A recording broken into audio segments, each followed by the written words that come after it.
bột dưa yo cô lô có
Chị nào có bữa chưa? Quá chưa? Có chị là của nhắc chị nào?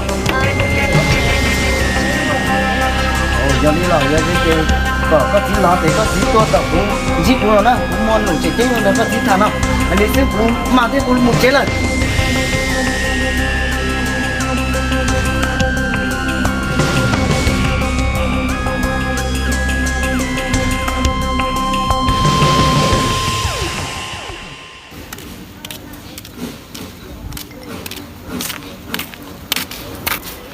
Chị, tại vì cụ chỉ có dư là do mùa Tết rồi, cụ thọ các cũng đầu là mùa Tết cho cụ đào. chỉ mua mình trái nữa, chỉ bố cả mua nữa, tết theo chỉ bố, chỉ mua số chỉ trong cái tết theo chỉ bố lúc qua, chỉ mà bố cả mua nữa, mà chỉ mà hai con nữa, chỉ bố cả mua nữa.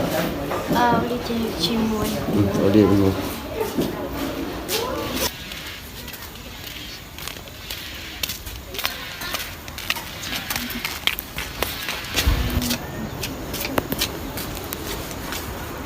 Dạ, sáng nay có bé lần lọc tờ. Mua chỉ hai mà mình xài. Dạ, ở nhà có chị có bé mua Tết liệu. Nó có chỉ hai tiền lớn mấy bát tú lúa mua sầu cho đất là ai bé thiết sai thiết giống cha hai ngày thiết chỉ cũ nên một tọt tê xưa mình xài. Dạ đi rồi.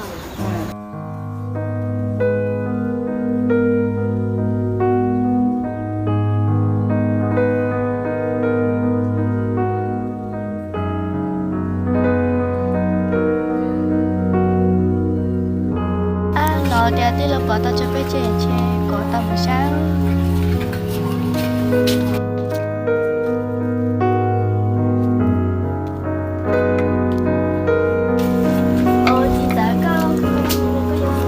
Là có là chân này nó sao tao đi chị về, hai xong rồi là tôi mình xài rõ. Mình xài cái tôi này mà tôi không lửa chứ nào. Chính ra cũng nói là dia bỏ tao cho bé trẻ rồi bây giờ nó có chơi là bị cái giá rồi. Giờ là mà mình xài ăn để cho chúng ta sử dụng, giờ hai xong tôi nạp tôi nông thế này mà là tiền có mà cho tỏ này đầu